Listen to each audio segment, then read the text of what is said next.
Hello, and welcome to Staff Picks, the podcast for movie nerds by movie nerds.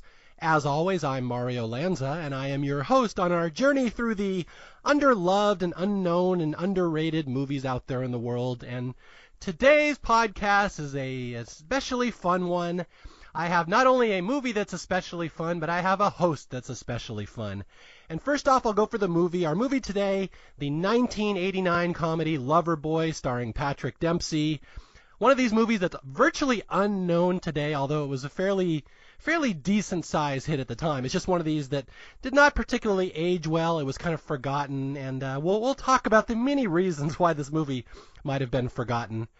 And now for my co-host. Okay, my co-host today, very, very popular podcaster, one of the most popular podcasters in America, I would assume, and he's been one of my big gets because he and I go way back. He runs a podcast. Rob has a podcast about reality TV, entertainment stuff.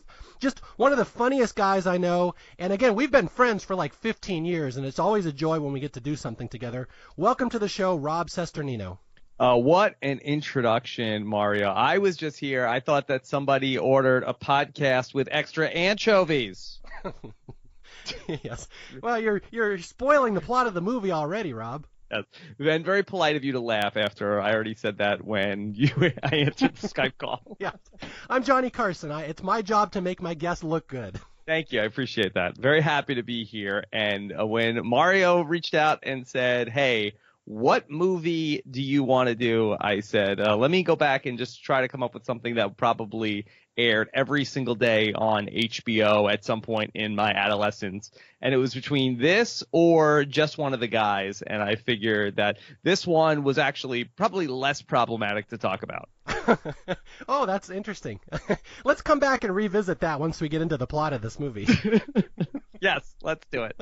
Okay, before I want to get give you a chance to introduce yourself and kind of tell people what you do and who you are, but I have to say that Rob Cesternino, you are a proctologist here, because when I asked you to pull a movie out, you pulled this one so far out of your butt that this is one of those rare 80s movies I don't own and I hadn't seen in like 20 years. So I congratulate you for finding a movie that almost stumped me.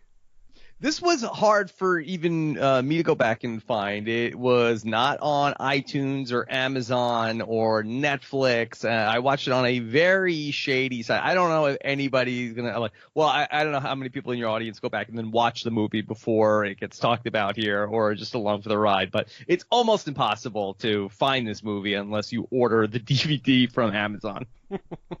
Yeah, unless, like you said, if you go to a very shady Korean site. The Koreans apparently are big fans of Loverboy, I found. Is that – well, I don't – does that have anything to do with Mrs. Kyoto? Yes. Which I believe she was Japanese, to be fair. She was Japanese, I believe so. They don't specifically mention it. Yeah, we'll get to her in a second. Why don't you tell people who you are, what you do, how you got involved with this movie? Because I get the sense this movie had a little more resonance in your life than it had with mine. And I just get the sense that you and Patrick Dempsey seem like you were very similar growing up here.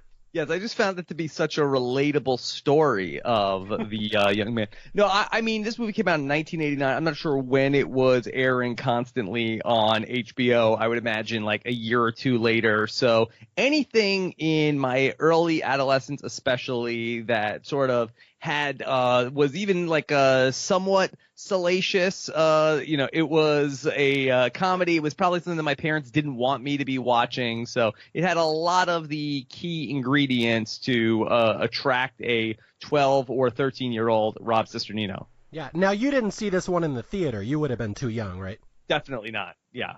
It's really funny when I asked my co-host to pick a movie, and it's funny psychologically which ones they pick. Like I had a doctor on to talk about The Man with Two Brains, which is about a doctor. And so I asked Rob, and Rob wanted to do, I think you said some drama a while back when I first asked you. Oh, Vanilla Sky. I didn't know what this podcast exactly was. I think you were like, I want it to be sort of artsy fartsy and talk about like a movie that's not that critically acclaimed that should get more. But if we're just going to talk about wacky stuff, yeah, I'll go to something from that, I've watched a million times. Yeah, the artsy fartsy podcast here where we did an episode on basketball. Yeah. No, I was going to say it's funny psychologically what it says about a person, which movie they pick. And the fact that you picked Loverboy makes me believe that you must have been sticking it to a lot of old ladies as you were growing up. No, definitely not. I mean, I do think that there is some sort of a fantasy fulfillment for a young adolescent male that, I don't know if we are getting into the plot now, but just sort of the elevator pitch is Patrick Dempsey is he's like a 20-year-old college student, and he gets a job delivering pizza, and he ends up becoming a gigolo in the process. Yes, based on the novel by Sylvia Plath. Mm-hmm. Yes. Yeah. Now, Patrick Dempsey is an interesting guy because for a lot of people, you might know 80s movies, all the John Hughes stuff and like Fast Times. This movie kind of comes at the end of the 80s, and Yeah. Patrick Dempsey was like the B team, the second wave of 80s stars, I would say. Like, did you know him very well growing up? Did you see a lot of his movies? No, I really didn't. I mean, I think that the Can't Buy Me Love is the big one. And I think that this is sort of at the end of that run for him where it might have been, that this is like the last one of sort of like the teenage rom-coms that he was able to do. And then he kind of goes away for a while until he resurfaces on Grey's Anatomy, right? Yes. And that's the great thing because so many people in my audience will only know him from Grey's Anatomy, where Patrick Dempsey was McDreamy, like the sexiest man alive in People magazine. And I don't even know if a lot of people know that he had this kind of awkward, embarrassing teen phase before that, where Loverboy is probably the biggest one, I would say. Yeah. I still think Can't Buy Me Love is his signature hit, and then he gets some of these other ones. But it's interesting because he's not exactly Michael Yerger in terms of being just like this heartthrob, right? No, he's a dork. That's the thing at the point of the movie. He's this huge spazzy dork. And again, when I watch this movie, I see like a young Jim Carrey could have played this role. He's all floppy and spazzy and running around and frantic. And it's like, How did that guy become the sexiest man alive? Yeah. He's like a young man whore Mike Bloom here. Yes. Shout out to my co-host on Survivor Historians, Mike Bloom, the Patrick Dempsey of the 21st century. Yes.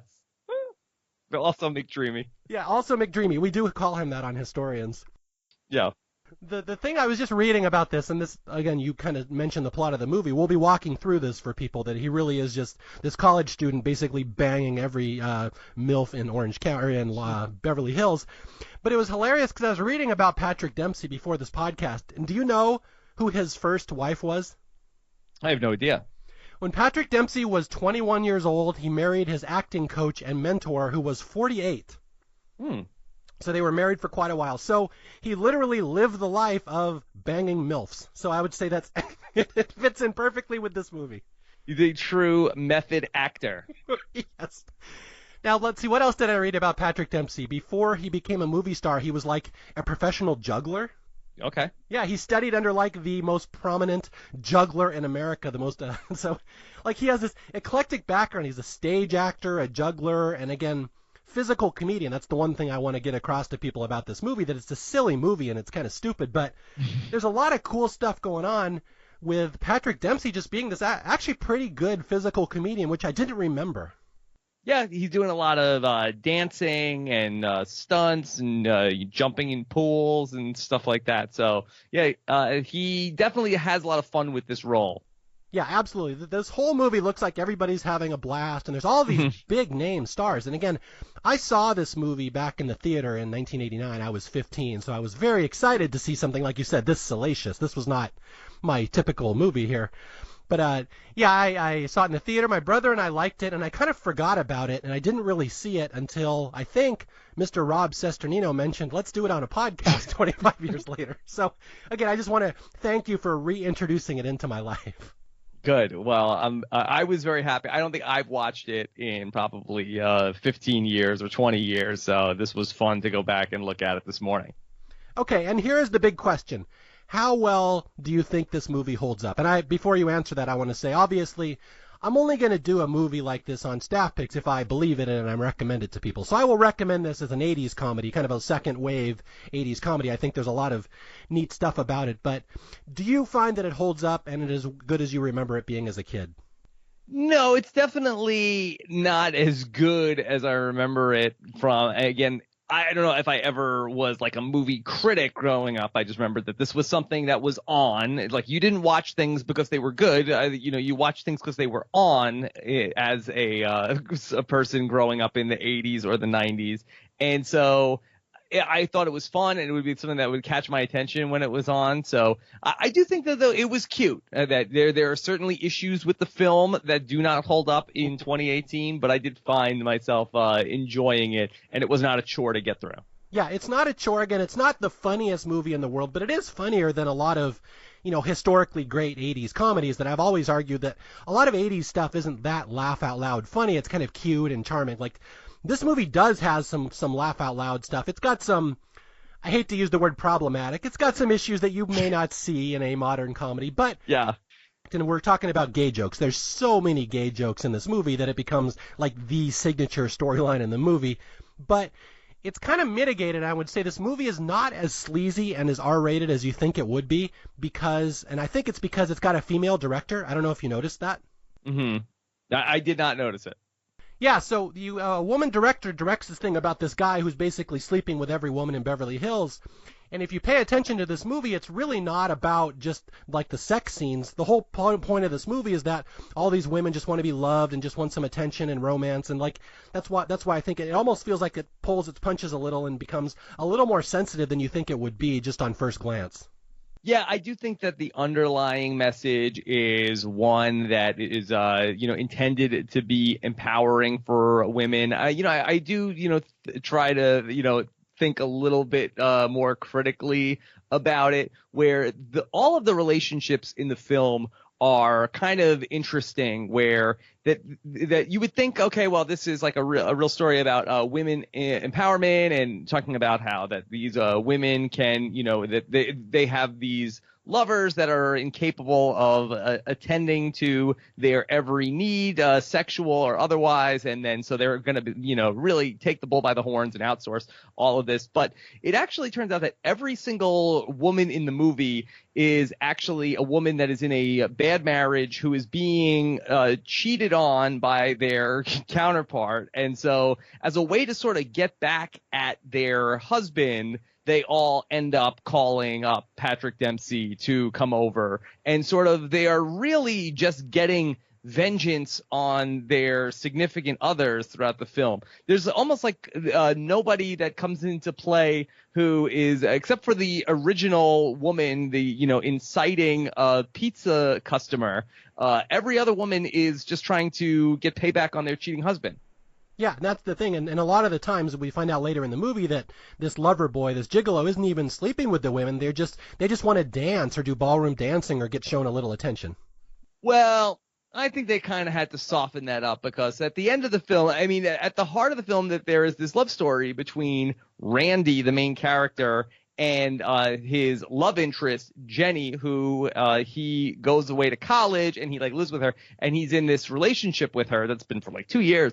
And then over a summer break, they have a breakup, and then he sleeps with, God knows how many women over the course of the summer. And then he really spins it at the end, no, yes, okay, I slept with some women, but it was really all about that I was trying, these women just wanted attention, and I was trying to do this nice thing for all of them, which I think was a major spin job, because I don't understand how Jenny took back Randy at the end of the film. So you think he's basically conning Jenny at the end? It's a long con?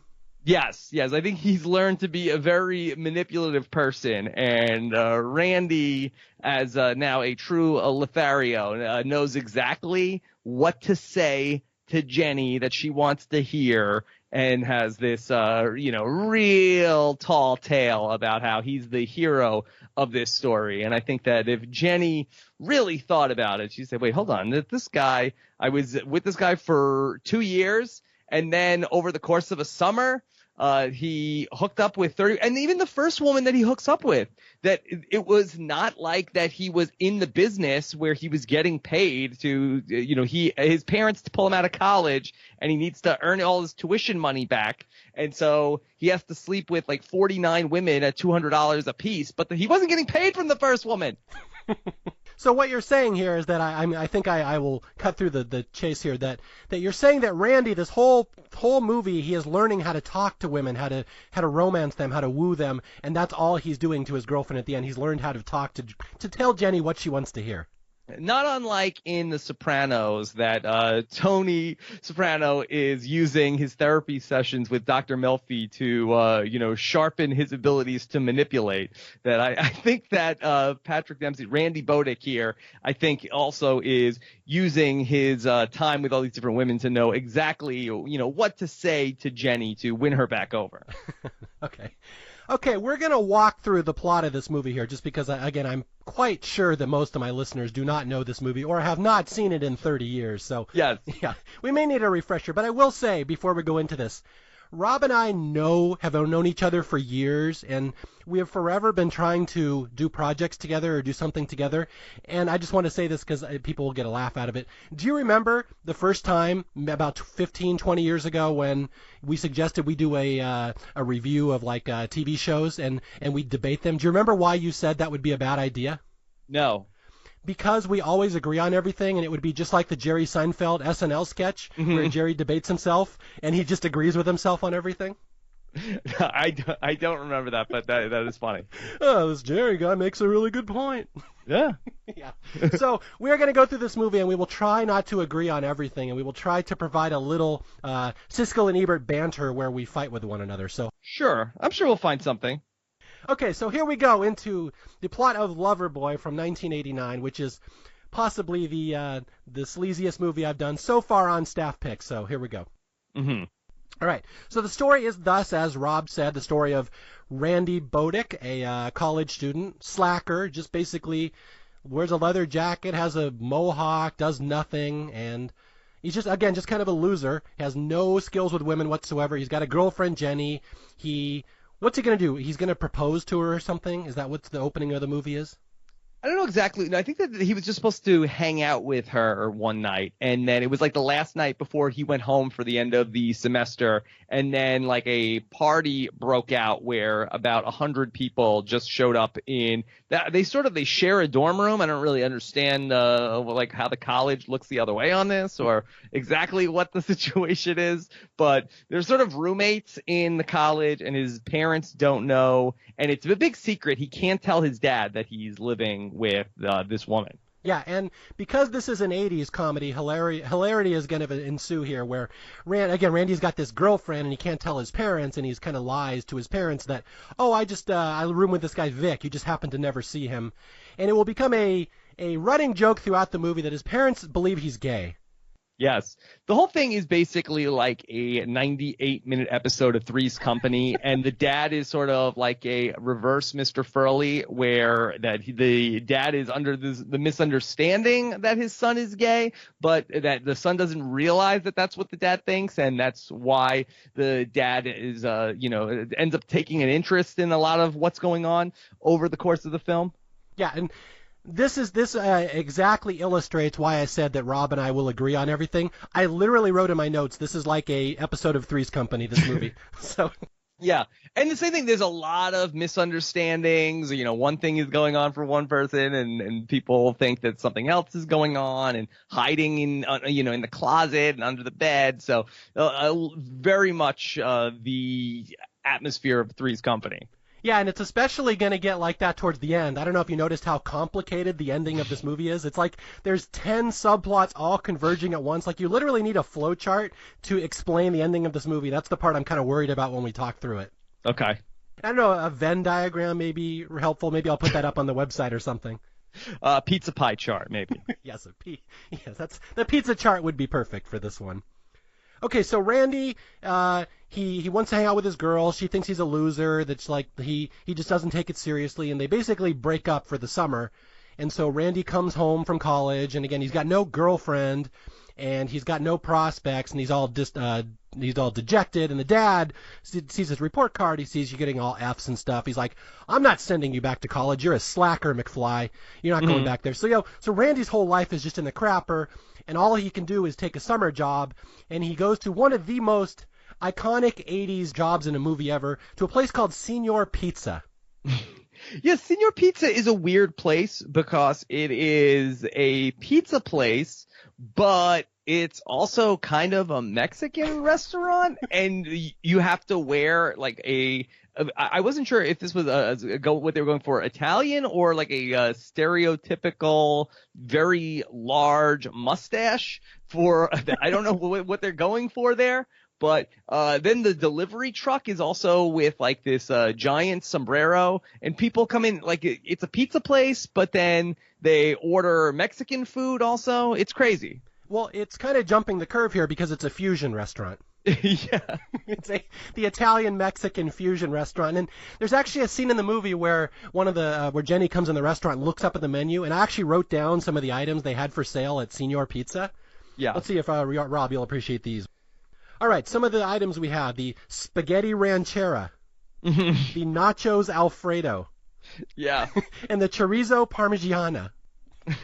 Yeah, it's really nuts when there's like a dream sequence, and I think that somebody is ordering something like a pastrami burrito. Mm-hmm. Like people are just ordering insane things at Signor Pizza. Yeah, in my opinion, that is the most underrated part of this movie, the whole Signor Pizza subplot. Because like you said, the delivery truck has a sombrero on it. Like, we're edging into some perhaps mild 80s racism that wouldn't fly today. But yeah, the giant mustache, it just... Yeah. I always appreciate it. Again, when you think of this movie, there's two things you're going to think of. You're going to think of Signor Pizza, and you're going to think of extra anchovies. Those are the two things that stand out. Yeah. But there doesn't seem to be anybody who is Mexican who works at Signor Pizza. Maybe they would be too offended to work there. I think this is the part of Southern California where they had no Mexicans. This is the white part, apparently, they found. Yeah, or the Italian part. Yes. Well, it is funny you have two Italians, two paisanos here talking about this movie, so maybe we can share some of our Italian heritage with the proud Signor Pizza tradition. Yes, and if either of us are like a Tony who works at Signor Pizza. Yes. Okay, so Randy gets a job at Signor Pizza, and basically the first day someone calls in. Again, I don't know why anybody's calling into a place called Signor Pizza, but they do, and they send Randy out to deliver the first pizza because he's the new guy. The new guy gets to do the orders. And as he's driving down the street in Beverly Hills, he sees this hot girl walking across the street, and he's trying to flirt with her because he's single now. And she just laughs him off because he's a pizza delivery man and he's like a kid. And so he's all dejected. He follows her into a store. Well, yeah, no, it's crazy. I mean, he's driving, and then you hear like these like electric guitar riffs, and there's a woman, and he sort of like has like a moment with somebody, but it's not unlike Alice in Wonderland with the White Rabbit, where and again, this is a woman who is all dressed in white. He ends up like following her, parks his car, and like chases her into a store where I guess she works, and then she is like completely mystified. Why are you here? Why are you talking to me? He's like, you looked at me. We had a moment. And she says, no, the guy in the car had a mustache. That wasn't you. And he puts the fake mustache on. She says, oh, you're a boy. I only date guys with giant fake mustaches. I thought you were a cartoon bandito. So you're saying this is really a Alice in Wonder allegory here, that there's an extra subtext? Yes, and then I mean maybe. I mean, and then he ends up following the White Rabbit into this crazy land of nonstop sex. So, see, the thing that I was thinking, I did not think for the Alice in Wonderland part. I was thinking, he sees the girl and he follows after her and she shuts him down, and then he puts on the big cartoony mustache and everything's good and they share a laugh. And I'm like, this is a Mentos commercial. We just didn't do the Mentos part at the end.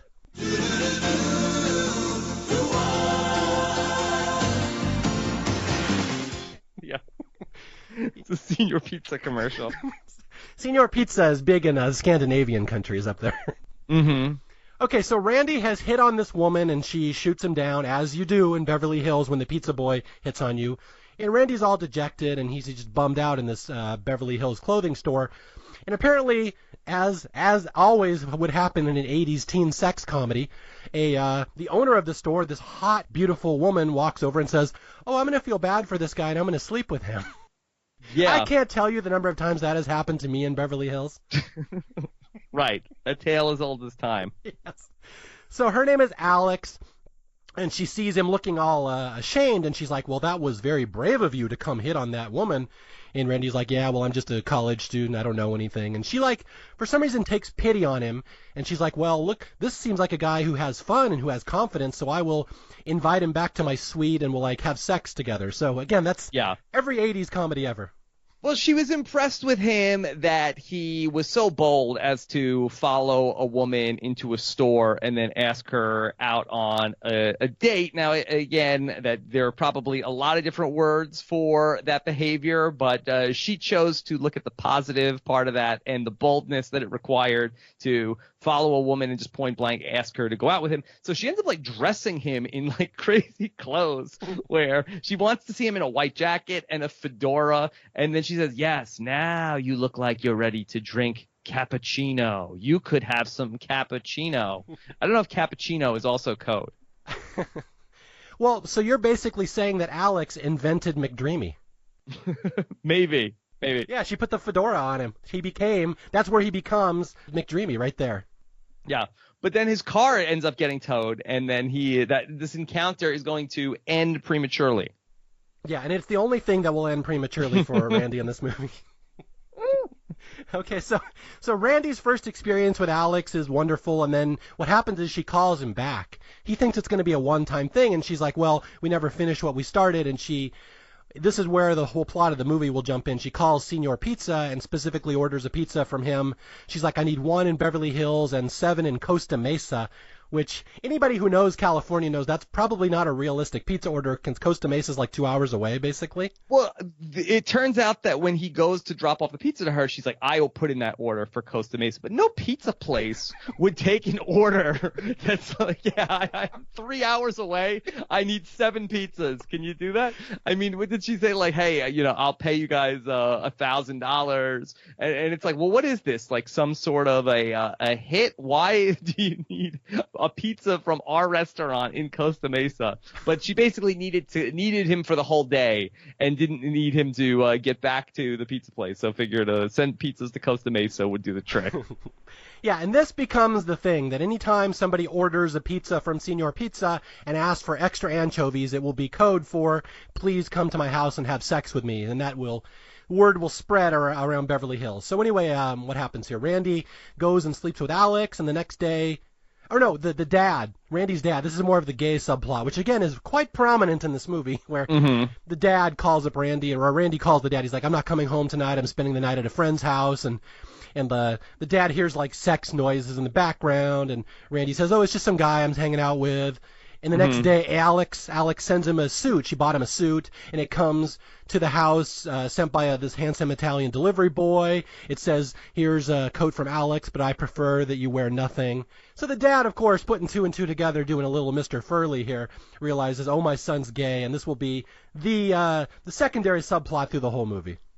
Yeah. So, Dad is very upset, and I think we can come out and say that Randy's dad seems especially homophobic. It's almost the worst thing that could possibly befall him is that his son is going to be gay, and it really just destroys him throughout the whole movie, just to be faced with the prospect that he says he uses the word fruit quite a bit, talking about, oh, my son is a fruit. Can you believe it? Does this kid look like a fruit to you? So he's very upset about this misunderstanding that he's having.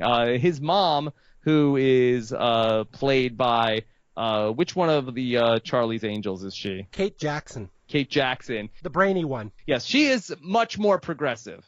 Yeah, she actually is quite funny in this movie. It's one of those, I don't know if people know Kate Jackson from Charlie's Angels. She was the brainy one, and then somehow she ends up here in this sex comedy 10 years later, and she's actually quite funny in it. I think she's one of the better things in this movie. Getting to the gay subplot, it's, all seriousness aside, or all joking aside, that obviously this was a trope that ended up in a lot of 80s comedies. They'd use it kind of as a cheap punchline or cheap laughter. I mean, even today on SNL, they still do it quite a bit. In the 80s, obviously, it was much more prominent than it would today. I will defend this movie just a little bit in saying, in some movies, like the gay jokes will be gratuitous and kind of mean-spirited.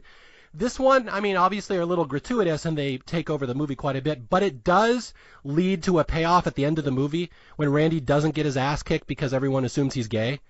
So there actually is a setup and a delivery for it later. So I will defend it a little bit. Again, it's not something you want to see in movies anymore, but for an 80s movie, this one is fairly tame by that regard, I would say.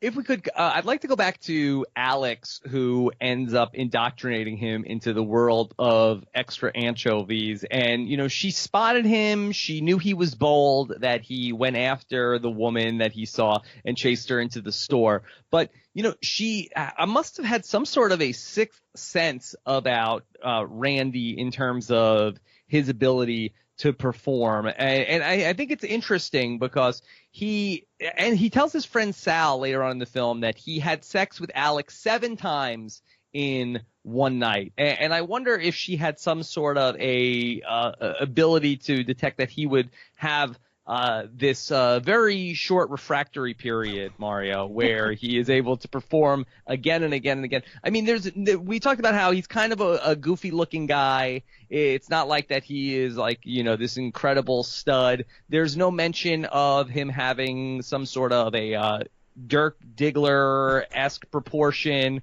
or anything of the nature. He just seems like he has a lot of youthful exuberance and the ability to perform again and again. I think the explanation for that was in the director's cut. I don't know if you've seen the director's cut of this movie. I have not. No, I have no idea. But I'm assuming, maybe Alex just knows. She seems someone who's been around the world. She's been around a lot of men. So she probably just realizes that these young guys are so eager to please that they'll do anything for a woman. And again, that is kind of what happens in this movie, that Randy actually is, unlike all these other husbands in the movie that are all set in their ways and just demand things from their wives. He learns what they want, and he's very attentive to people's needs. So, I mean, Alex, she's the real MVP here.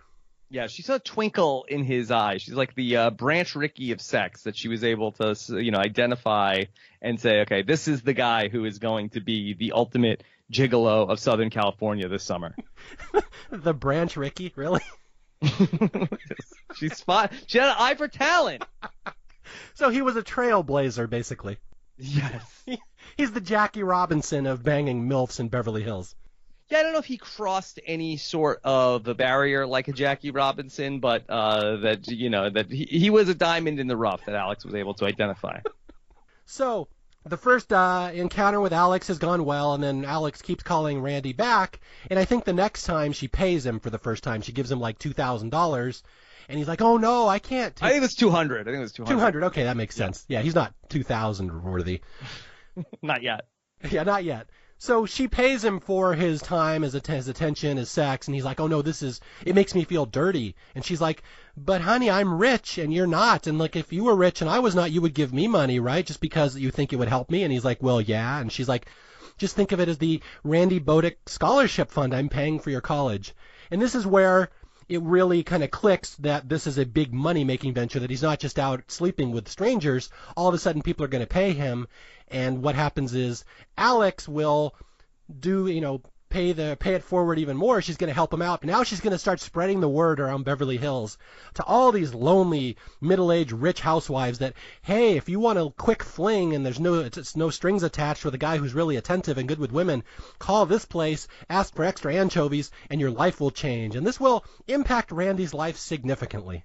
Yeah, he's going to start building up a big client base very quickly. There are a lot of women in the Los Angeles area that are looking for somebody with his talents. I think the next day he comes to work at Senior Pizza and there's 5 orders already, and they all request him and they're all for extra anchovies.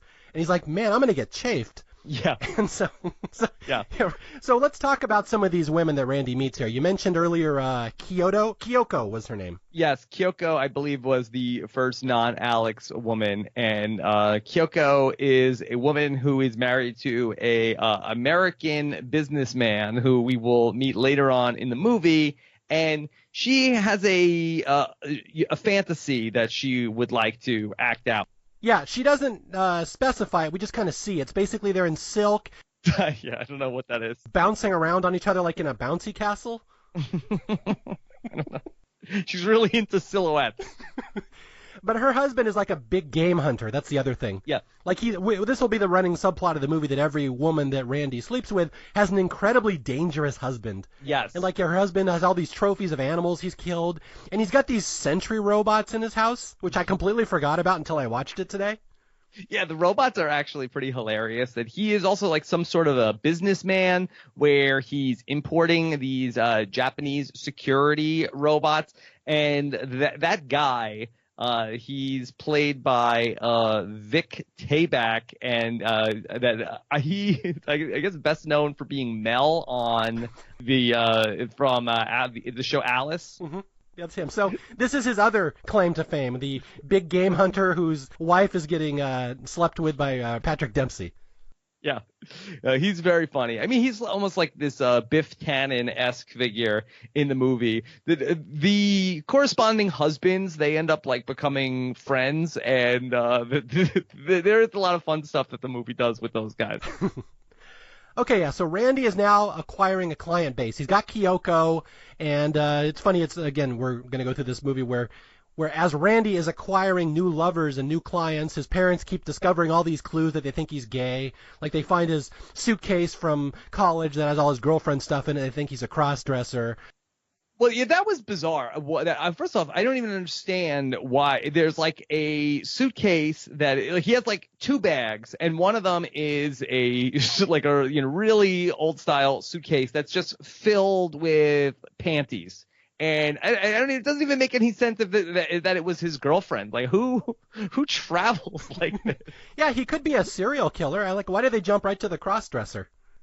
Yeah, and the dad opens it up and says, "Okay, oh, my son dresses in women's underwear also." But it was just so bizarre. Like he never realizes that he has the girlfriend's suitcase. Like, why does the girlfriend just have like a suitcase? That's just like 50 pairs of underwear loose in a suitcase.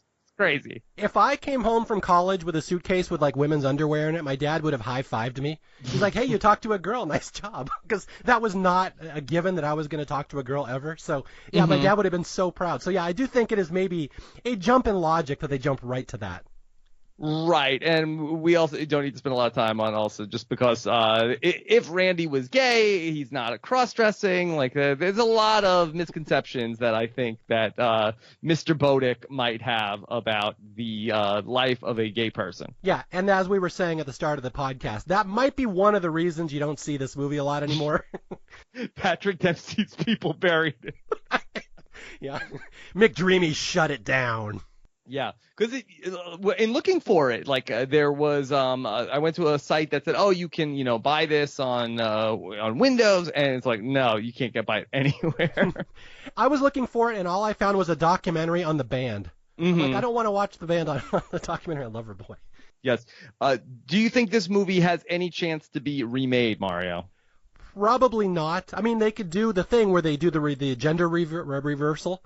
Yeah. That tends to be the thing. I could maybe see this as a female lead. The gender reversal has more problems, I think, of that we have like this, 20-year-old woman that's going out and prostituting herself. I think that's going to be an issue, right? Yeah, and so the parents would be, "Oh my God, my daughter's a lesbian." Is that where we're going on that one?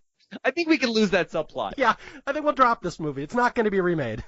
Hey, I didn't think that they could remake Overboard, but they did that. I heard about that. Yeah, I heard your rant on that. Well done. Yeah. That was not a movie I ever thought would be remade. I'm like, no one was clamoring to see more of that movie. Again, that was another movie that was on HBO a ton, but just like in thinking about it, it's like, hey, did a guy just take a woman that had amnesia and then make her his wife and then tell her she had to clean his house? Like, that doesn't seem right. Okay. We'll save that for when we do the Overboard podcast, because we could talk about that one for hours, I think. Yeah, definitely. Okay, so Randy is, again, acquiring a client base, and I think his buddy at work, he's got a buddy Sal. Or something like that, and Yeah. Sal is just so impressed with what Randy's pulling off that he's getting paid to sleep with rich women. He's like, "How do you do that? That's like the greatest job ever." And they do this whole thing, how much how much money Randy needs to pay for college when he goes back in the end of the summer, and he only needs to sleep with 43 women. So this is your goal for college students. That's the goalpost you're going to go for. And so this is where Randy just goes on a rampage and starts sleeping with anybody who calls in an order. And this is where we meet all the other big name stars of this movie. Can we just touch on Sal for 1 second? Sal seemed really invested in the amount of sex that Randy was having in the movie. Like, he was a real bro in terms of just being real. Like, Randy's problems were his own. That Sal was very invested in making sure that everything went according to plan for Randy, without any sort of mention of what Sal was going to get in return. Would he be the first wingman in TV history and movie history? I don't know what was in it for him. He ends up being rewarded with a woman of his own at the end, but other than that, I mean, he's just a running point, and there's like no talk of what's in it for him other than I guess he got to hear the stories. It was like proximity to a guy who was having sex. He's like Magic Johnson. He's dishing off the assists left and right here. Oh, I will say Sal is maybe the star of my favorite underrated scene in this movie. There's one scene, and I completely forgot about this great bit of slapstick right towards the end of the movie where, I don't know if you'll remember the scene where Randy is running out to sleep with like his last client to reach his goal. Yeah. And Sal has a pizza in his hand, and Sal spins around, throws it to his buddy across the table, and the buddy hands it off to Randy as Randy's running out the door, and Sal does this little spin. It's this cool little, again, like Magic Johnson, he's dishing off literally the assist as Randy goes off to plant his seed. Oh boy. Do you remember that scene? I don't remember that specific piece of business. Okay. Well, for all the 2 or 3 people who are going to go watch Loverboy after listening to this podcast, watch for that. It's kind of about 20 minutes before the end of this movie, one of these great stunts that would fit absolutely in with a Jim Carrey movie at his peak. Just everyone doing this crazy physical humor to get the pizza out the door. It's kind of fun. Yeah. Okay, so here we go. So Randy is now meeting his big high-profile clients. This is where we meet Kirstie Alley. Yes. At her peak, right off of Cheers. At the height of her powers. Yeah, this is, before she did Drop Dead Gorgeous and she was in the Gladys Lehman phase of her career. And then we meet Carrie Fisher, of all people, shows up here. Yeah, Carrie Fisher, I think they must have had her for like one day because, and she's billed as like the second lead in the movie in the credits. Yeah. But they had her for basically, she's in the one scene and then again at in whatever happened to at the end of the movie, you see her there. But she's good. She's good in the one scene. I mean, I think they probably talked to Carrie Fisher's agent and said, okay, you could have her for one day in this movie. But she ends up after Patrick Dempsey, Kate Jackson, Carrie Fisher. So she's the third lead in this film. Yeah, although there's one scene I didn't understand in this movie where Carrie Fisher is like floating through space. Yeah. That didn't make a lot of sense. How does that fit in with the movie? I don't get the director's vision there. Yeah, I don't know. Okay, so Kirstie Alley is like, she's a doctor and she's married to another rich doctor, and she's the one that teaches Randy. She's like, it's not just about sex. Sometimes a woman just wants to be romanced. Like, why don't we learn to dance? And, like, she teaches him how to ballroom dance. And this is where Randy starts learning what a woman needs and wants. And, like, he starts this thing every morning after he leaves a little rose petal or a little rose on their bed. Not unlike the Wet Bandits, that he is going to have a calling card, which is ultimately going to get him in trouble. Do you think did he have sex with Kirstie Alley? He must have, because it's implied later in the movie that Dr. Reed sees like dozens of charges on the credit card. So at some point he must have slept with her. See, I think that he just went there to do dancing all the time. I feel like that she was one of the people that he never ended up sleeping with. That at the end of the movie when he's telling Jenny, I didn't sleep with all of them. They just wanted attention. And I think that she just wanted a dance partner. So when he says, there was 43 women, I only slept with 41 of them, that she's one of the two, the loophole. Right. So I think that would be, that helps a little bit. She could be a witness on his behalf. Also, that Kirstie Alley, who ended up having her big break in Star Trek II, The Wrath of Khan, is actually married in this film to Robert Picardo, who is probably best known as being the doctor on Star Trek Voyager. So, Star Trek connection. And his name almost sounds like Picard. Yes. So, and it's weird to see him with hair here. He was on the Wonder Years too, right? He was like like Kevin Arnold's teacher on a lot of the Wonder Years. Oh yeah, that's my wife's all-time favorite show. We have every episode. I know he's in there all over the place. He's a teacher. Mm-hmm. Okay, so Randy is, again, more of the gay subplot here, where Randy is now practicing ballroom dancing at home. There's flowers laying around the house, and the dad is, of course, going more Three's Company, like, oh my God, my son, what have I done? Again, it seems gratuitous, but there will be a payoff later in the movie where it will literally save Randy's life. So, yeah. Well, I like when the dad comes in. It's like, hey, Randy, check this out. Sports Illustrated football edition is here. And he's like, I don't care, Dad. And he's like trying to give him a ball. I guess at some point, Randy was a baseball player because we see pictures of him in his baseball uniform. But Dad's trying to pull him back, but he's not interested. Yeah, and just a quick little underrated moment where, yeah, like you said, the dad comes in with the Sports Illustrated, and Randy shows no interest in it whatsoever because he's like reading a women's magazine with a cologne sample inside. Mm-hmm. Yes. And he's like, no, Dad, I'm not interested. And he's like, smell this. And the dad's like, oh, no. Yeah. Okay, yeah, we go through a whole montage where Randy is learning how to dance, learning all these skills. Montage. Yeah, he's learning massage, which he's got like a little catcher's chest protector with softballs there for the breasts, and he's showing how he can do a delicate massage on a person. It's very, very nice skills. He's learning a trade. That's the thing here. Right, but I think that all of that sporting equipment is probably rendered useless from here on out. You don't ever want to swing a baseball bat that has been massaged with baby oil, I wouldn't imagine. Seems dangerous. It's like the opposite of pine tar. So the bat will go pinwheeling out and be killing people. Yes.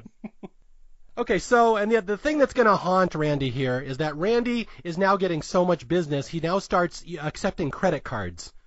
Yeah, which later on in the movie, there's going to be a reveal about this, but the credit card transactions were all going to Senior Pizza, and I'm not sure how that Randy and Sal worked this out with Senior Pizza himself, where if I'm a pizza delivery guy and I'm putting all these credit card charges on the business that I work at, I don't know how Randy ultimately gets that $200 other than – like, is he being tipped out from the restaurant like $4,000 for tips?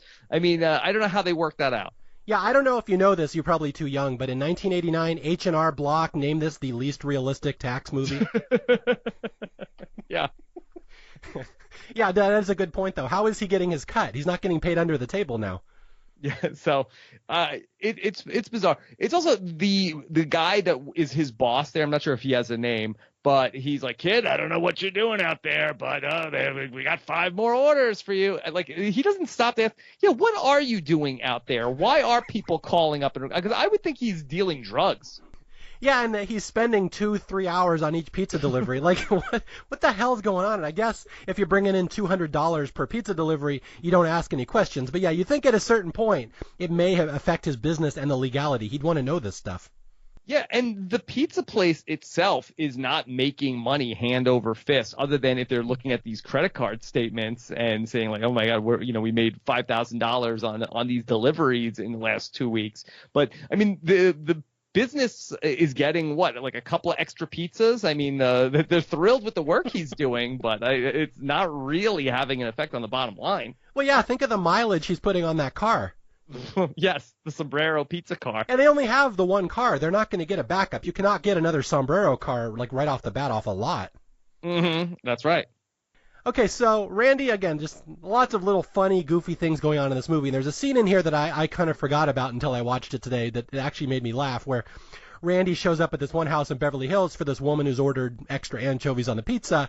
And she's like this hot bikini blonde coming out of a swimming pool in Beverly Hills. And so she meets him in the living room, and he just starts taking his pants off. And it turns out that she didn't want sex. She just ordered pizza for her kids. Right, and I think that also pokes a big hole in the, oh no, it wasn't always just about sex. It was, there was some women, like he walks in a house and she's like, oh, put it right there is fine. And he just like completely just like immediately is disrobing. So I don't know if it was really, no, I was mostly talking. Yeah, it's just naked ballroom dancing. They like to dance naked. Yeah, I was making them more comfortable, like public speaking. They were imagining me in my underwear. But you didn't mention the antagonist of the film, the main antagonist, Jory, at all. Oh, yeah. See, I forgot his name. Okay, a quick overview. There's a rich guy. As always in the 80s, there's always the rich bully, and he's got like the sweater tied around his neck. Just a classic 80s villain, and he's trying to move in on Randy's girlfriend, Jenny. Yeah, so he's like the sub-villain, and we'll see him kind of pop in from time to time. He'll get more prominent as the movie goes on, but yeah, he is trying to sneak in here and pull an end run and take out and get the girlfriend. I'm not sure exactly what his issue is, if he's infatuated with Jenny or if he just really hates Randy for some reason. We see him a couple times in the film. He has a signature insult that he uses. He calls Randy, ironically, no dick a couple times in the film, which is the most ironic of nicknames to call Randy. I don't know why. And it really seems to make Randy irate the second time that he gets called no dick by Jory, where it's almost like his trigger, like Marty McFly, of like that, I'm so proud of my manhood. Nobody calls me no dick. I'll show you. Well, I mean, to be fair, Randy has been sleeping with so many women, it might be getting filed down and chafing quite a bit. So yeah, that's possible. Also, that Jory is not the greatest guy either. That his signature move happens to be that he brings all these women to make out point. And he gets a little bit, I believe the clinical term is date rapey with these women in his convertible. Yeah, again, another 80s trope that was perhaps best left in the 80s. The bad guy whose signature move is the date rape. Right. I'm going to bring this girl up to lookout point, and then I am going to, force myself on her. And we'll see Jory do this a couple times. Yeah, the one thing that springs to my mind when I'm watching Jory in this movie is like, was William Zabka busy? I mean, where the hell was he? Was he off in college or something? He might have passed on this. He doesn't pass on stuff. Hey, it was 1989. It was a different time. That's right. I forgot he was at Yale. He was hot. Yes, pursuing his master's degree or something. A lot going on. Okay, so everything is going well for Randy, even though he's sleeping with these women and making all these powerful husbands angry. Now we get the scene where he almost gets caught, and this is where he starts getting terrified, where he's with Kyoko, and they're in a bubble bath, and then her husband, the big game hunter, Mel from Mel's Diner, comes home from, apparently it's a short shift, and he's home from the diner that day. Yeah. And he catches her, and he's like, something's wrong here. You've been too happy. Like, there's a rose on the bed. You've been taking bubble baths. I'd like to take a bath in the middle of the day. Wait a second. Hold on. Yeah, so he starts looking around, and Randy's in the house, and Randy's running around and ducking under beds. And again, this is what I would say is it's a silly scene, but there's a lot of physical comedy here going on from Patrick Dempsey that's quite impressive. Like, I was kind of I think I underestimated him in the 80s. He's actually really good at this kind of stuff. Yeah. But it ends up, he keeps bumping into these security robots, and they have a refrain. It's like these little like gadgets, like in Gremlins, the dad would bring home these inventions from Chinatown or whatever. Yeah, and they're like these security robots that say, "Bad boy, bad dude, violator." You bad boy, you bad boy, bad dude. You bad dude. I mean, they're very funny that they're calling out to that guy Henry. No, that's not Henry. They're calling out to Harry, and they're asking him like, "Papa, Papa, Papa." And he's very particular. What are you doing to my robots? It's very funny. Yeah, so Randy almost gets caught, and he's scared for his life now because some of these guys are going to come and kill him. So he goes back to the pizza place, and he tells Sal, no more, it's getting too scary, it's too dangerous. And Sal's like, coincidentally enough, "Hey, you only need one more. I've been keeping your spreadsheet." Apparently Sal's got a little rudimentary Excel spreadsheet he's been working out here. And he's like, "One more, and you've raised enough money to pay for college." So Randy's like, "All right, one more." And this is where we get the signature scene in this movie, the payoff, where there's been a subplot the whole movie that Randy's parents are having difficulties, and the mom thinks the dad's having an affair. And so the mom decides, well, if he can have an affair, I have one too. And she's heard about this pizza delivery boy in Beverly Hills who will sleep with you, no questions asked. So Randy's own mother calls the pizza restaurant, asks for a pizza with extra anchovies, and hilarity will ensue. Yeah, we are going to get the mom. Again, it's one of these situations where the mom is not necessarily, sexually frustrated or anything like that. It's just like, oh, well, my husband's having an affair, so really I'll stick it to him by having sex with somebody else. Yeah, so yeah, the mom calls Senior Pizza and asks for the delivery boy, not knowing it's her son that's going to come bang her.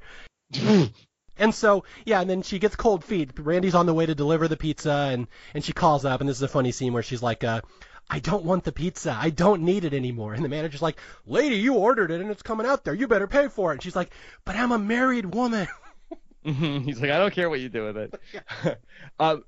Something else that's I noticed in the world of this film that it's very important that every single married couple in this universe, that they all have a basically 8x10 LinkedIn photo profile of the husband in any given marriage. And what you do is that, and this is what I'm going to go in downstairs and check and to see if my wife is having an affair. If the photo of the husband's face ends up getting face down, that is the tell that your wife is sleeping with another man. It is, and that was the thing in the 80s for people who didn't grow up in the 80s. You used to have framed photos of your loved ones in every room. That was just the thing. So, yeah. The turn down, it's like mortgaging a property in Monopoly. Right. Exactly. Yeah, but nobody has a photo of the couple together. They all have just 8x10 framed headshot of the husband, and then at the point that they have sex with Randy, that photo gets face down. I actually don't remember that, but that's hilarious. Now I'm going to watch that and look for that. Yeah, every single person, every in the montage, that everybody gets their photo turned down. Okay, and this is the scene. Again, this is kind of it's maybe not the funniest comedy in the 80s. It's not the best, not the worst. It's one of these, middling 80s silly comedies. But there is a scene here that I always thought was one of my favorites in any scene in any comedy of the 80s. When Randy jumps out of the hotel room to avoid his mother. Mm-hmm. This is one, even at the time, my brother, again, I was 15 when I saw this movie, and they would show this scene endlessly on the commercials for hyping this movie. It's where Randy goes into the hotel room and his mother's there, and there's like, a bunch of they just barely miss each other walking up the stairs. Him thinking he's gonna sleep with some lady, she thinking that there's some gigolo coming, not knowing, their blood relative. But he gets in the bathroom and he sees her in the bedroom changing. She's in her slip or underwear, and he's like, oh my God, that's my mom. I'm like not Marty McFly. I can't do this. Yeah. And so he goes to the window and he's trying to jump out of the bathroom, and there's a little girl underneath him down by the pool with this giant lobster float toy.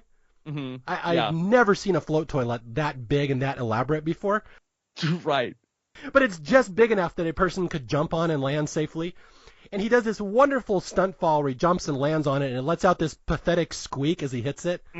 And my brother and I, and again, when I'm 15, that's like one of the funniest things I've ever seen in the movie, that bit of slapstick, and it still, I think, holds up today. I'm just certain. Is that something that calls out to you from this movie, the squeak toy? Well, I thought it was the most asinine way to possibly jump out of a window. I mean, I don't know how he did not shatter his tailbone into 500 pieces. That if you don't remember, I was trying to get out of the way. He's like in a second-story bathroom, and I don't know why he doesn't like lower himself and hang down by his hands, and then it would be like sort of like a 6-foot drop from there. But he ends up like jumping out and going like butt first onto, a pool raft, which I don't know, what was it, 8 inches? I don't think that would have provided adequate protection. I'm not a physicist, but I think he's dead or he's in a wheelchair the rest of his life if he attempted what he did in the movie. Yeah, no, I don't think he even lands on his tailbone. He lands straight on his back. Like he does the Fosbury flop. He tries to go straight down onto his back. And not only that, he drops the pizza first. So the pizza lands on the float toy, and then he jumps onto the pizza, which is the pizza extra protection. Like yes. I've seen a little plastic thing that holds the pizza up. I don't think that's going to cushion the blow. Yeah, the pizza was probably in rough shape. Yeah, so again, one of the signature moments of the scene where he jumps to avoid his mother. He runs back to the hotel. To the pizza restaurant. He grabs the Italian guy, Tony, and he says, "Tony, go deliver this to this room and sleep with my mother." Yeah, what? Why? It made no sense why, hey, there's a lady in this hotel room. And the whole movie, it's like, oh, Tony, what an Italian stallion he is. He's sleeping with all these women left and right. Tony, you don't normally do the pizza delivery, but my mom is waiting to have sex with some stranger in a room. Go bring her this pizza and tell her there's no anchovies. It's over. Yeah, I mean, that's a kid who looks out for his mom right there. Happy Mother's Day, Mom. Here's Tony. Right, because I can't have my mom sit there in a hotel room all turned on the whole day and not have any resolution. That'll be the worst thing ever if my mom just waits there and gets stood up by a pizza. So I need to send Tony over there to go and, let her know that the party's over. Yeah, again, why this movie probably will not be remade. Well, the other really crazy thing about the whole situation with the mom where she is waiting to have the affair, that there is all this talk during the movie about how there's this big 20th year anniversary party for Randy's parents, and the mom decides to go have an affair at the hotel room at the exact same time that the party was going to be. And they don't even cancel the party or tell people not to come. That she's just like, oh, I'm just not going to go to the party. Instead, I will go and have an affair with this pizza delivery. I mean, I guess it would have been a real message to send to Randy's dad to not only no show for the 20th anniversary party, but also to have sex with another person during the 20th anniversary party.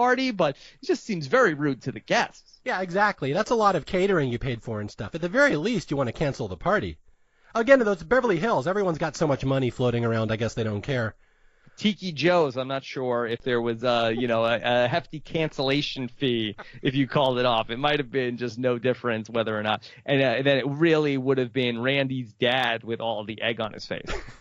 Okay, speaking of Randy's dad, let's talk about, there's another fairly big name star in this movie that all throughout the movie that the mom keeps thinking that Randy's dad's having an affair with his secretary. Yes. Who is Randy's secretary? She's the girl that's Pee Wee Herman's girlfriend in Big Top Pee Wee, or Pee Wee's Big Adventure. Dottie. Yeah, that's Dottie. Elizabeth Daily, who she's really best known for being a voiceover actress. She does the Rugrats. She's really, really one of the most prominent voiceover actresses in Hollywood. But for a while, she was a mainstream actress, and she's in like a Valley Girl, and then people know her from Pee Wee's Big Adventure as Dottie. And yeah, she shows up here as the secretary, and she squeaks a lot. She's very squeaky. Yeah. Yeah.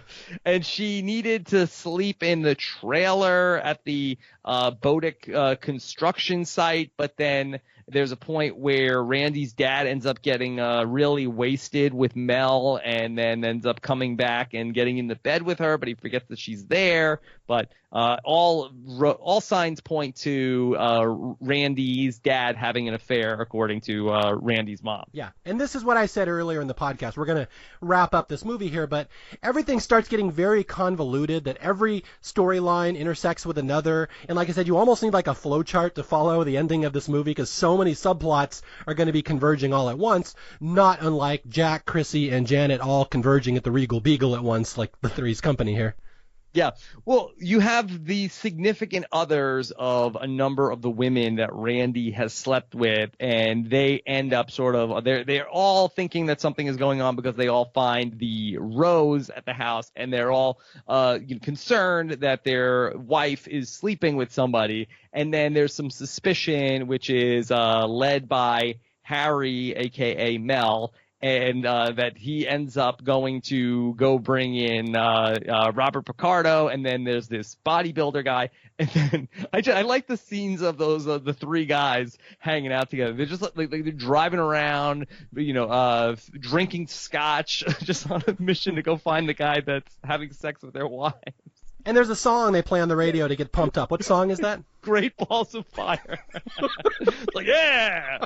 I mean, this is like they're on like some bachelor party, like the three best friends there ever could be.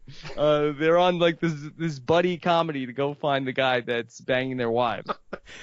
Okay, and this is the part I mentioned earlier in the movie that the gay subplot actually has a payoff here, where this whole movie, everybody thinks that Randy's gay except for Sal. Sal's the only one that knows Randy's, the biggest gigolo in L.A. County.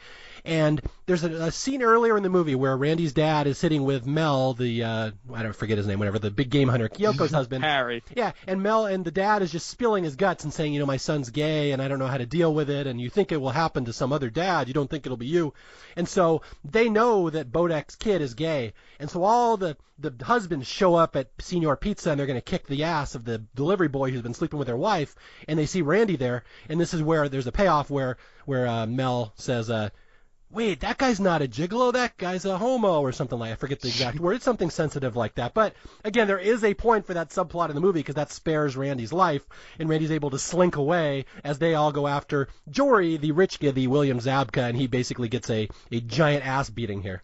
Yes, well, what happens is that Jenny, who lives in Santa Barbara, she actually shows up looking for Randy. I guess she's going to attend the 20th anniversary party. But then I guess Jory gets word that Jenny is there. And there was one night where when Jory was in the middle of date raping somebody, he caught out of the corner of his eye that Randy was there with an older lady. And so he wanted to come and spill the beans on Randy, and then proceeded to take Jenny to the same makeout point and then tried to put his moves on her. And then she ended up getting away. And then he ends up then like a big confrontation where he's going to fight Jory. And then the husbands think that Jory is the delivery boy. And so they beat his ass. Yeah. I love listening to you struggle to try to explain the end of this movie. Yeah. I'm like, I thank God it's not me, because there's so many things going on all at once. A lot of moving parts. Yeah, Yes. and we're throwing names at you. It's impossible for us to just get through your head that crazy things are happening. There's a misunderstanding on everybody's part. They all converge at this anniversary party at the end. And like at one point, Tony, the Italian guy, is chasing after the mom, trying to sleep with her because she's refused him in the hotel room. And Right. He's never been refused before. And Well, American women are just so submissive. They do whatever he wants. It's such a turnoff for Tony, where he had said at one point in the movie that if a woman ever said no to him, it would be the biggest turn on. And so when Randy's mom can't go through with having sex with Tony, he becomes infatuated with her and ends up having like a big car chase where he's on a moped trying to track her down. And then inexplicably, he ends up like crashing his moped and goes flying. Like, did somebody cut the brakes? Why did he lose the ability to stop the motorcycle? it just makes me realize when they reboot this movie that Meryl Streep should star in it. Like, I have no idea what the hell's going on in this movie at this point. Yeah, the mom realizes, like, oh my God, I'm about to make a terrible mistake. I got to get to my 20th anniversary party. And then they get there, and he's like, he's coming in, and he's chasing the mom, and he just like crashes like full speed into a parked car and goes flying with no helmet. So when a woman turns him down, Pretty sure he died. yeah, well, he's got the big Italian hair, and so it cushions the fall, and we can say that us being Italians. Yeah. But I was gonna say with the woman turning him down, that just turns him on more. Is he the Italian version of Jory? I guess so. I guess so. No means no, Tony. Although Tony has a great line here where the mom is turning him down in the hotel room, and Tony's like, "But what? Like I am Tony. I am Italian." And what's the line? I wrote it down here. He's like, "I lie. I say we have no more anchovies, but I have many, many anchovies for you." Yeah. She's like, get me out of here. Look at this guy. She was like, "I was on Charlie's Angels. I'm not doing this scene." It's a harrowing tale. We also have Randy and Jenny trying to work out their differences. And they have a talk, and Jenny's like, look, how am I supposed to feel that you had sex with all of these women, and how would you like it if I had sex with all these guys? Oh, I would hate it. But then he basically just like kind of changes the subject, and then by the end of the movie, she's kind of over it. Yeah, she's cool. Again, 80s comedies are all resolved very quickly at the end. It's like, all right, well, you slept with 43 women, or at least 41 of them, but it's cool. Yeah. He's like, I did it because these women needed attention and that their husbands wouldn't talk to them and they were lonely. So I did it for them so I could get back to you. I can't even believe you're making me feel bad about this. They especially needed attention doggy style. They were lonely women. I was doing something nice. I learned how to treat a woman, so it will only benefit you in the future. But yeah, anyway, it all works out. We go to the party and just slapstick and chaos, and the three husbands get arrested and they go to jail, and Yeah. and then like Tony ends up with the secretary with E.G. Daily, and the parents get back together, and Randy ends up with Jenny, and just a heartwarming tale, all wrapped up nicely with a little bow, as 80s comedies tended to do. Yeah, I don't think you're doing justice to how crazy that final scene is, because at the the big 20th anniversary party, we have the three husbands finally think they're going to get Randy, and they're all chasing him. They're coming at him from different directions. There's like a live band. They're all like pushing a giant piano to try to pin him up against a wall so they could presumably murder him. They end up pushing a piano out a window onto a passing police car, which ends up getting them all arrested. I mean, I think that legally Randy, has he broken a law here, Mario? I mean, is I guess prostitution? Yeah, that's a good question. I'm not entirely sure. We'll have to get in some legal experts. Maybe, again, this is explained in the director's cut where there's like 40 extra minutes. Maybe you could get Cass back to talk about the legality here, because I don't believe that he's broken a law in terms of the adultery, but in terms of the providing the certain. I mean, could he say that? Well, I was an escort. I provided company to these women. But I do feel like that if he's lucky that he wasn't having sex with a lawyer's wife, because I do think that some of these transactions, had they gone through them with a fine-tooth comb, he was lucky it was a doctor, a big game hunter, and a bodybuilder were some of the guys that were on his case. Yeah, well, again, you're forgetting that the transactions were just going to Signor Pizza. So, again, there's no paper trail that leads directly to him. So he could feign ignorance and say, I have no part of this. I had nothing to do with it. So, again, I will leave that to the lawyers to decide if he was indeed an escort, and if indeed before he was McDreamy, if he was McBackpage. Yeah. Also at the party, then there's the long-awaited introduction of Jenny to Randy's dad. This is my girlfriend that I've been living with 2 years, and the dad. What a relief for Randy to find out that actually there is a young woman that he has been with, and he's actually been sleeping with a ton of different women, and including potentially, I guess I don't think that the dad ever gets the word that Randy almost had sex with his mom. No, but we do find out that Randy at one point slept with Jory's mom. That Jory's mom is at the party. Did we see her in the montage? We never did. I don't think at any point in the movie she is there, and then all of a sudden they find out that Randy's an escort who's been sleeping around town, and Jory's mom is like, like she laughs all knowing. Now, why were Jory and his mom invited to the party? Are they family friends of the Bodeks? That seems like a plot hole I'd like to explore more. Yeah, there was no mention of that. I mean, was this another misunderstanding where Jory didn't realize that his mom was a family friend of the Bodeks? Yeah, or Jory didn't know who his mother was. Maybe this was the first time he was adopted or something. Just to make it even more convoluted here at the end. Well, there is the recognition of his like mom, but yes, and nobody really squealed on Jory that he's a serial date raper. Nobody told his mom about that. Well, it was a first offense. No, it wasn't. Oh yeah, it wasn't. Yeah, but again, yeah, that's the thing with these '80s movies, and again, to a modern audience, they may look a little insensitive. They may not look perhaps particularly responsible in some of the themes they delve into. But again, for us kids growing up in the '80s and '90s, they were just silly movies. And again, they wouldn't obviously make Loverboy the same way today, but it's all done fairly innocently in the movie, and everyone's happy at the end, and there's no real victims at the end, and everyone just kind of works out for them. So. Yeah. So well done, Patrick Dempsey, for giving us this morality tale of light and hopefulness. Yes, and the movie speaks to a particular time and a place where in 1989 there was no dating apps where you could go on. There was no Tinder. So if you were a woman looking to have an affair on your husband, you just had to ask your friends, hey, do you know any guys I could sleep with? And then they would give you a number, and that's how the gigolo business would really take off. That's true. That is very true. And again, if you were a pizza delivery boy back then, it was much easier to meet these rich women. Yeah, that the women, there was no internet. You couldn't just go out and find a guy who had a hot picture. You just had to basically order any sort of food and have a man come to your house and then try to proposition him. Yeah, it was the golden age of Mexican Italian pizza fusion delivery. I don't think we ever quite had that golden age again. Yeah. So yeah, that's Loverboy, and we get like an epilogue where we see that Kyoko did not bail Harry out of jail.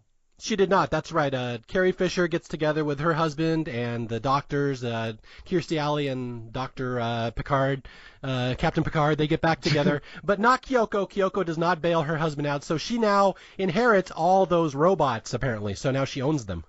Yeah, but I'm pretty sure that I don't think he went to jail or did time. I mean, she didn't bail him out that day, but that probably only made him more mad when he came home. Well, yeah, I should point out that pushing a piano onto a police car, you probably aren't going to get life in prison for that. He'll probably be out in a couple weeks.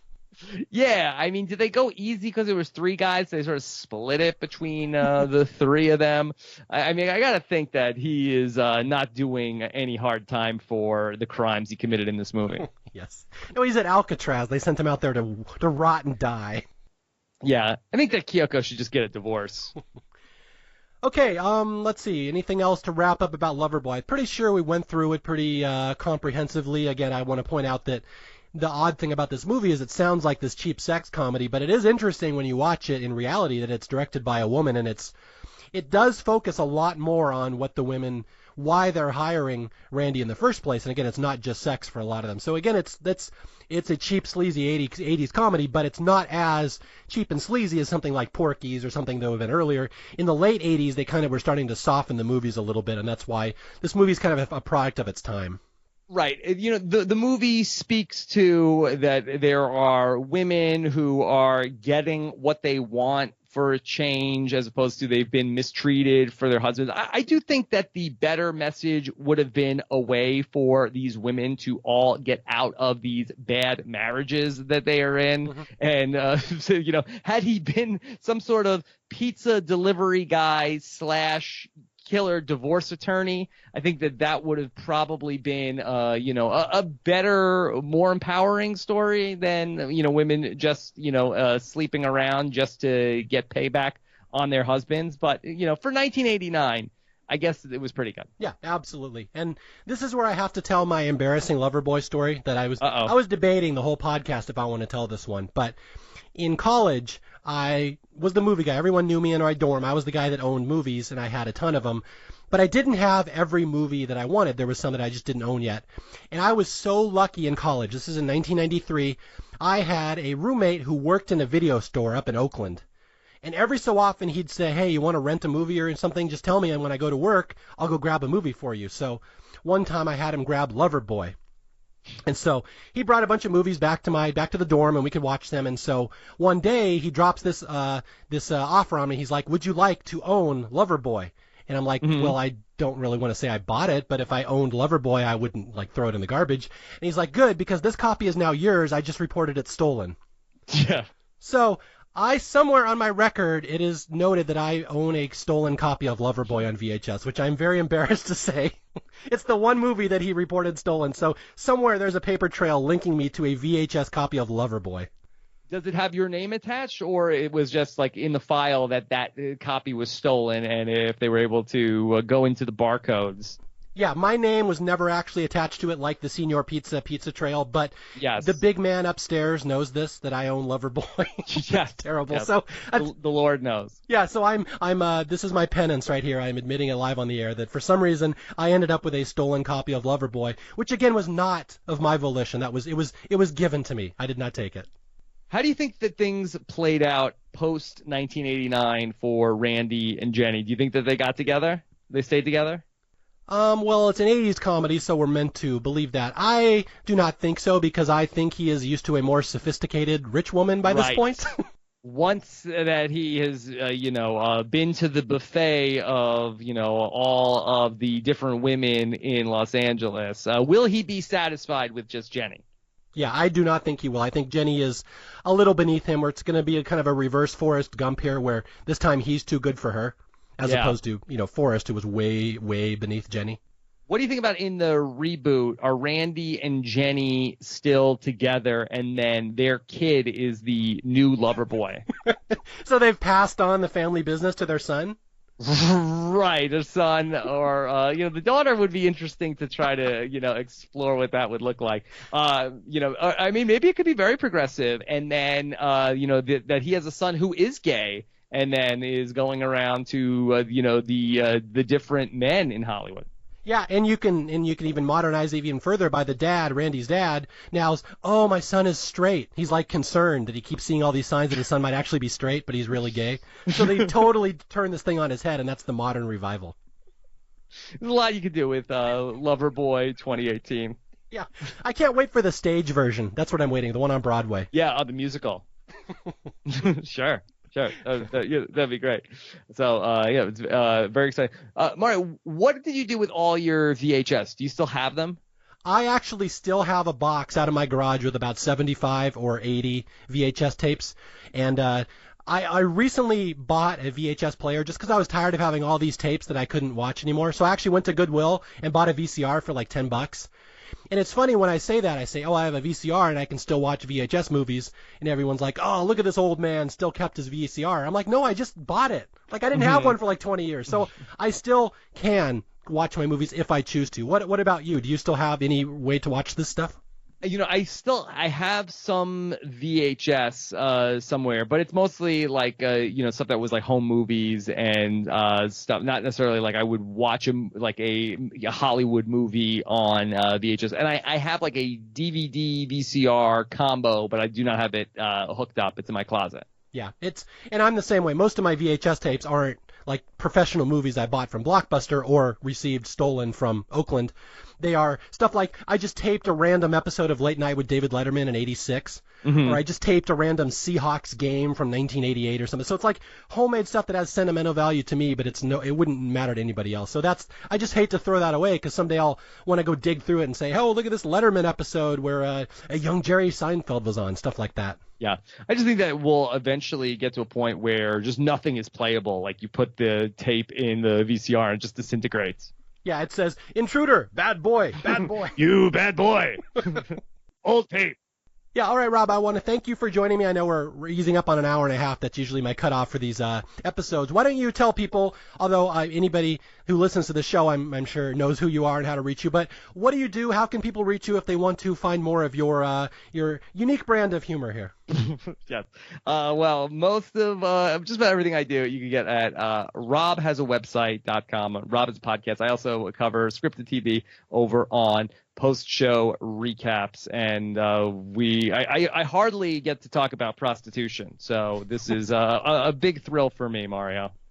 Yeah, and again, I am so excited Rob and I finally got to do a podcast together. We've always, again, for 15 years, always been looking for reasons to do projects together, and just in the early days, it was just tough because we couldn't find the right medium, and now we do other stuff, so we just get too busy. So I just want to really thank you for stopping by. Wait, can I say one more thing? Sure.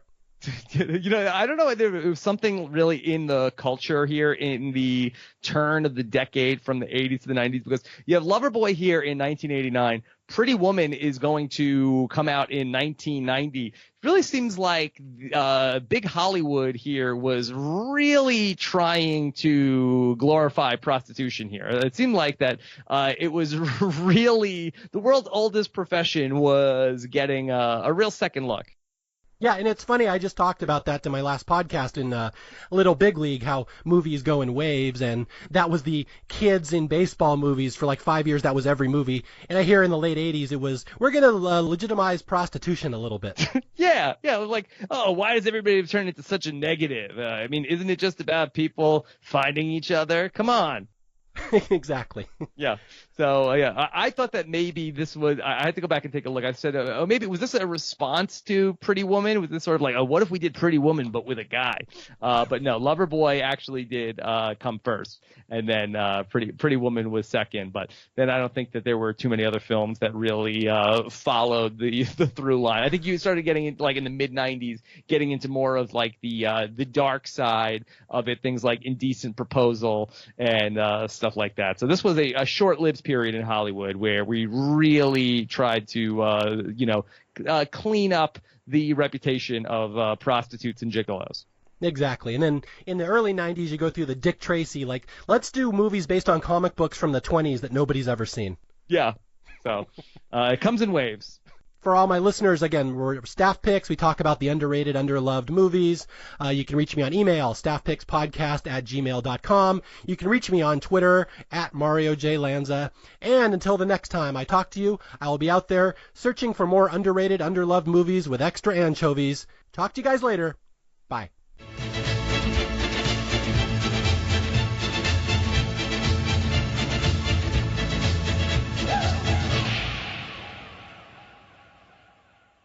La nueva caja de Little Caesars. 4 rebanadas grandes de pizza de pepperoni, dip, dip, dish y 10 piezas de delicioso pan con queso italiano con salsa loca por solo $9. Solo en Little Caesars. Pizza, pizza.